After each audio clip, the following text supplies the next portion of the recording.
Our friend Nate Diaz is rolling in cash now, balling out of control. Yes. If I was, he might not fight again. He might beat Conor's ass again if they fight, and then like take 2 years off.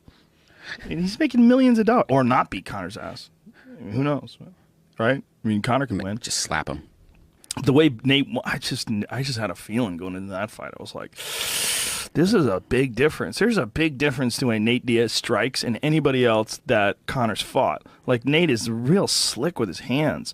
He's real good at shoulder rolling. He's got a nasty jab. He drops his hands and sneaks stuff in on you. He knows how to like throw punches too with like minimal wind up. He knows how to pop you and those ding you, man. He dings guys on the chin.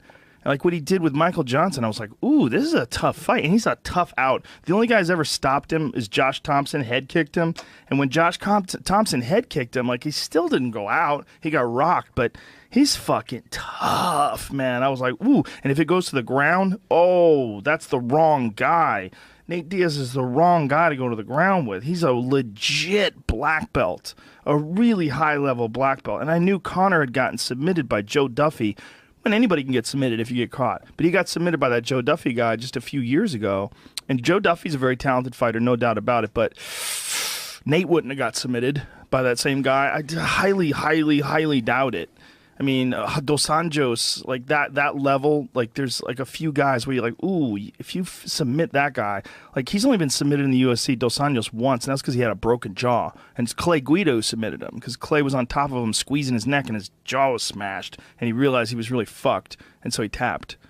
But like a guy like Conor, if you've been tapped before by Joe Duffy just a couple of years ago with an arm triangle, you got caught like that, like you got a lot to learn. And I don't know if you've learned it all in time. Like, you got to be obsessed with jiu-jitsu. You got to be in there every day training. And I didn't think he did. I didn't think he was that. I thought it was more of, you know, like movement and striking and all that stuff. And I know he was doing some jiu-jitsu, but it's not like the primary focus. So I felt like, oof, that's a big, deep-end fucking jump. He might knock him out. I mean, Conor can knock out anybody, but he didn't. You know, so now that he didn't, and now that Nate knows he didn't, and now they're going to go into the second fight, and Nate's going to have a full training camp, ooh, good luck. What's the benefit of this second fight for Conor? Just cash money, that's baby. It? That's what I thought. Through the roof, cash money. Outside of that, is there any good Well, benefit? He could always go down to 145 again. He's still the champion at 145. But the amount of money a Nate Diaz Conor McGregor rematch makes is going to be off the fucking charts. Nate Diaz is a superstar, and people didn't realize it until like the Michael Johnson fight. People realized it when he was calling out Conor in the octagon and everybody was cheering. And also like the ratings, like when Nate Diaz, he's a fuck.